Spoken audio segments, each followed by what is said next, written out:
I was sitting at Jack Lascooli's desk where I would be getting the telephone call from Washington, from Jimmy Fiddler, with the weather report. And then I would give a page of it to Dave, though sometimes Dave had earphones on to get it direct. And then I would write up all these things on the board. So I was sitting there, and I was doing book features.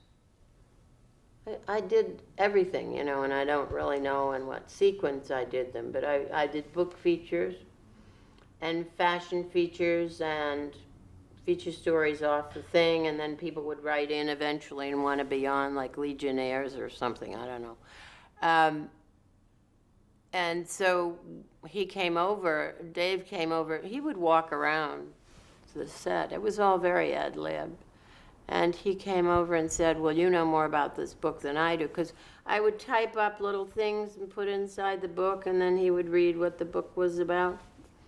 So he said, you know more about this book than I do, so why don't you tell about it, which I did. And there was some concern because it was not clear what union was going to handle what in those days. And of course, we were in a really strange position because such a program had not happened before. And we were all on the air. Cal Broadhead, who did the tape machines, and Marie Finnegan, who came from the accountant's office, everybody who was there, and the news writers as well as James Fleming. So it was not clear what union to belong to. I belonged to the Writers' Union, actually. At that time, that was the union I joined. Did I already belong to the, I already belonged to Equity, I don't know.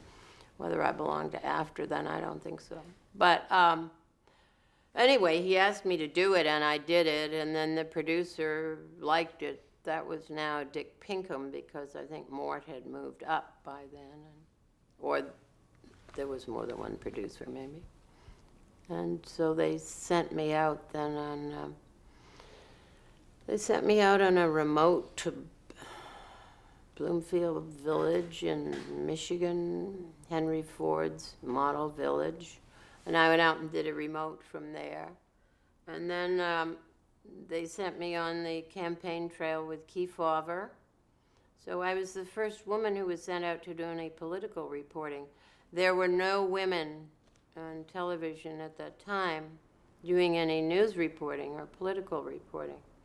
And there was one very wonderful woman on radio who was a news commentator, Pauline Fredericks, but she was not really invited to be on TV.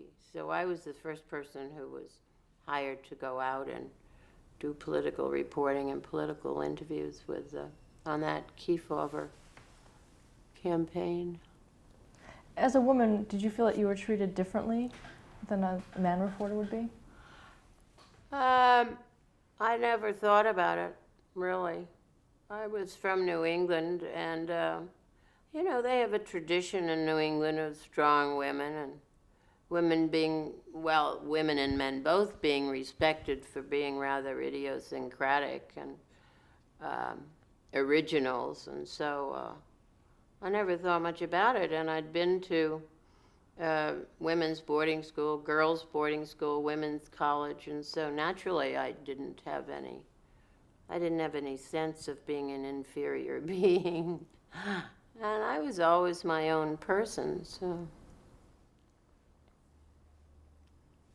I don't remember thinking much about it at the time. The world was that way, and I'm really not I like to think my acting work is unique and cutting edge, but as a person, I'm certainly not interested in groups, not interested so much. Politically active, to be sure, and socially concerned, absolutely, and environmentally concerned, absolutely, but I'm not interested in, you know, making any points for people. If people, my theory is if people can't make their own points, then let them do what they can do, you know.